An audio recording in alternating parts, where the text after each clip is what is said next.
दोस्तों, पाकिस्तान और बांग्लादेश के अंदर अपनी मौजूदगी दर्ज करने के बाद तुर्की की नज़र श्रीलंका के ऊपर थी। हमारी तरफ से पिछले दिनों आपको बताया गया था कि किस तरह से श्रीलंका के अंदर श्रीलंका की नेवी को अपग्रेड करने की और कई बड़ी डील हासिल करने के लिए तुर्की लगा हुआ है, जिसके तहत पिछले एक साल में 6 तुर्की के जहाज श्रीलंका पहुंचे। लेकिन अब श्रीलंका में भारत ने बड़ा खेल खेला है और सैकड़ों करोड़ की डील चीन और तुर्की की बजाय भारत ने हासिल की है। इस डील के बारे में इस वीडियो में डिटेल में बात करेंगे। काफी इंटरेस्टिंग वीडियो है, इसीलिए वीडियो को अंत तक जरूर देखिएगा। साथ ही चैनल पर पहली बार आए हैं और आपको डिफेंस और फॉरेन पॉलिसी से जुड़े टॉपिक में इंटरेस्ट है तो नीचे दिए गए सब्सक्राइब बटन को प्रेस कर बेल आइकन को जरूर दबा ले, जिससे हमारी डेली ऐसी वीडियो आप तक सबसे पहले पहुंच सके। तो चलिए शुरू करते हैं इस वीडियो को। दरअसल 2 हफ्ते पहले श्रीलंका के अंदर तुर्की का एक जहाज पहुंचा था। तुर्की की ये कोशिश थी कि श्रीलंका की नौसेना को मॉडर्नाइज किया जाए और कई बड़ी डील को श्रीलंका के साथ साइन किया जाए। इतना नहीं, भारत के द्वारा जिस तरह से तुर्की को ग्रीस और साइप्रस के जरिए घेरने की कोशिश की जा रही है, ऐसे ही तुर्की चाहता था कि भारत को बांग्लादेश, पाकिस्तान और श्रीलंका के जरिए तीनों तरफ से घेरा जाए। इसीलिए एशिया ए न्यू नाम की एक मुहिम भी उसने शुरू की थी, जिसमें भारत को शामिल नहीं किया गया था और इसका मकसद था एशिया की तरफ अपनी मौजूदगी को बढ़ाना। लेकिन तुर्की की इन सभी मंशा पर भारत ने अब पानी फेर दिया है। श्रीलंका की नौसेना को मॉडर्नाइज करने का जो सपना तुर्की की सेना देख रही थी, वह अब टूट चुका है। और जिस तरह से श्रीलंका से भारत ने चीन को बाहर किया, अब तुर्की के साथ भी ऐसा ही किया। दरअसल भारत की सरकारी company Mazagon dock ship builders limited यानी MDL ने श्रीलंका की सबसे बड़ी ship building company Colombo dockyard PLC में कंट्रोलिंग हिस्सेदारी खरीदने का फैसला किया है। ये डील लगभग $53 मिलियन यानी 452 करोड़ रुपए की है। लेकिन ये सिर्फ एक बिजनेस इन्वेस्टमेंट नहीं है, इसके पीछे है भारत की समुद्री रणनीति, चीन को टक्कर देने की सोच और भारत को वैश्विक शिप बिल्डिंग ताकत बनाने की योजना। MDL भारत सरकार के रक्षा मंत्रालय के अधीन एक शिप बिल्डिंग कंपनी है। इसका हेडक्वार्टर मुंबई में है और इसे शिपयार्ड ऑफ द नेशन कहा जाता है। MDL भारतीय नौसेना के लिए युद्धपोत, पनडुब्बी, फ्रिगेट और कोस्ट गार्ड जहाज बनाता है। खास बात यह है कि भारत की सबसे एडवांस पनडुब्बियां जैसे कि कलवरी क्लास, स्कॉर्पियन पनडुब्बियां भी यहीं बनी है। MDL आज एक मजबूत और मुनाफे में चलने वाली कंपनी है। इसका मार्केट कैप करीब $15.12 बिलियन है और कर्ज बहुत ही कम है। पिछले साल कंपनी ने करीब $1.13 बिलियन की टर्नओवर रिपोर्ट की थी। यानी साफ है MDL के पास तकनीक भी है, पैसा भी है और अनुभव भी, और अब वो भारत के बाहर कदम रख रही है। 28 जून 2025 को एक त्रिपक्षीय समझौता हुआ भारत की MDL, श्रीलंका की कोलंबो डॉकयार्ड और जापान की ओनोमिची डॉकयार्ड के बीच। जापान की कंपनी ओनोमिची डॉकयार्ड अब तक कोलंबो डॉकयार्ड की सबसे बड़ी हिस्सेदारी थी, लेकिन अब MDL उसकी हिस्सेदारी खरीद रही है और साथ ही कंपनी में नए निवेश भी कर रही है। इस डील के तहत MDL कोलंबो डॉकयार्ड में कंट्रोलिंग स्टेक लेगा।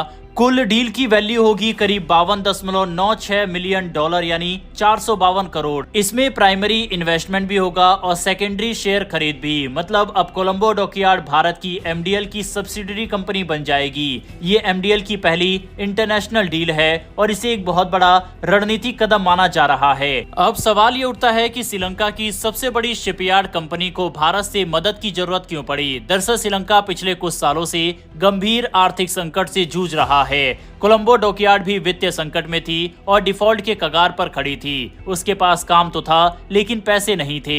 ऐसे में श्रीलंकाई सरकार ने भारत सरकार से अनुरोध किया कि कोई मजबूत भारतीय कंपनी इसमें निवेश करे और कंपनी को बचाए। भारत सरकार ने MDL को इस डील के लिए शॉर्टलिस्ट किया क्योंकि MDL की वित्तीय हालत मजबूत है और उसका इंटरनेशनल शिप बिल्डिंग का अनुभव काफी अच्छा है। इस डील से श्रीलंका को राहत मिलेगी, कंपनी को पूंजी और तकनीक मिलेगी और भारत को मिलेगा रणनीतिक फायदा। अब बात करते हैं असली मुद्दे की कि इस डील से भारत को क्या क्या बड़े फायदे होने वाले हैं। पहला, रणनीतिक लोकेशन का फायदा। कोलंबो पोर्ट हिंद महासागर का सबसे अहम पोर्ट में से एक है। भारत की मौजूदगी अब इस पोर्ट में सीधे तौर पर होगी। इससे भारत की नौसेना रणनीति को बड़ा सपोर्ट मिलेगा। दूसरा, चीन को जवाब। चीन पिछले कई सालों से श्रीलंका में लगातार निवेश कर रहा है। जैसे हम्बनटोटा पोर्ट पर 99 साल की लीज। चीन की नौसेना की गतिविधियां भी बढ़ी है। ऐसे में भारत की ये डील एक जवाब है कि हिंद महासागर में भारत पीछे नहीं हटेगा। तीसरा, इंटरनेशनल एंट्री। एमडीएल अब सिर्फ भारत की नहीं, पूरे दक्षिण एशिया की एक बड़ी शिप बिल्डिंग ताकत बन सकता है। कोलंबो डॉकयार्ड पहले से ही जापान, नॉर्वे, यूएई और अफ्रीकी देशों के लिए जहाज बना चुकी है।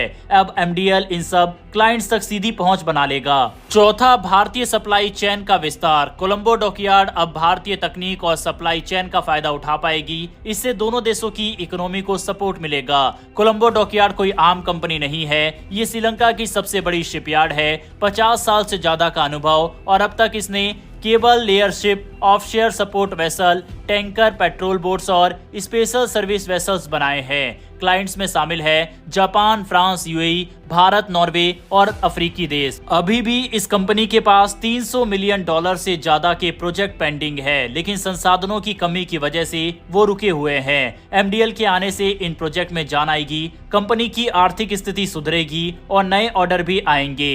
एमडीएल भारत में भी काफी एक्टिव है और इसके पास कई बड़े प्रोजेक्ट हैं, जैसे कि प्रोजेक्ट 75i। एमडीएल जर्मनी की कंपनी TKMS के साथ मिलकर 6 नई पनडुब्बियां बनाने का कॉन्ट्रैक्ट लेने की दौड़ में है।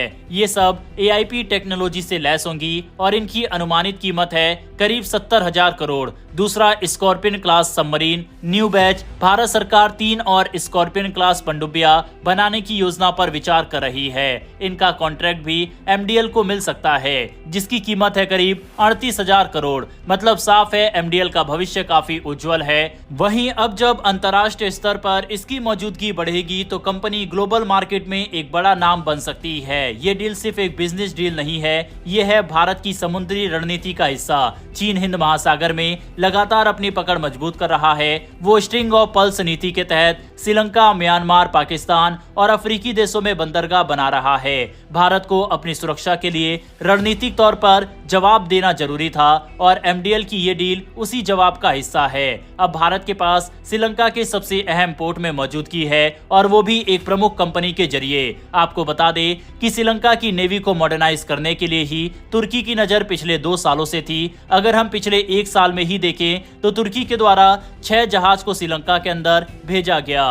इतना ही नहीं, श्रीलंका के साथ उनके द्वारा नेवल एक्सरसाइज वगैरह भी कंडक्ट कराई गई। और तो और पाकिस्तान के साथ भी श्रीलंका की नजदीकियों को तुर्की ने बढ़ाया और दोनों देशों के बीच यानी श्रीलंका और पाकिस्तान के बीच एक युद्ध अभ्यास भी होना था, लेकिन भारत की नाराजगी के बाद उसको श्रीलंका ने टाल दिया था। इससे साफ है कि तुर्की काफी लंबे समय से श्रीलंका के अंदर अपनी मौजूदगी बढ़ाने की कोशिश कर रहा था। वह चाहता था कि श्रीलंका पैसों की मार और नेवी जो उसकी कमजोर है इसका फायदा उठाया जाए, लेकिन भारत ने एक बार फिर से तुर्की को कूटनीतिक खेल में मात दी है। वहीं श्रीलंका भी जब से चाइना से धोखा खाया है उसके बाद हर एक कदम फूंक फूंक कर रख रहा है। बहरहाल भारत की इस कूटनीतिक चाल पर अपनी राय कमेंट बॉक्स में लिखकर बताइएगा। साथ ही भारतीय नेवी से जुड़ा एक सवाल कि भारत की पहली स्वदेशी परमाणु पनडुब्बी कौन सी थी? A INS चक्र, B INS अरिघट, C INS Sindhuvir या D INS अरिहंत? इसका सही जवाब कमेंट बॉक्स में लिखकर बताइएगा।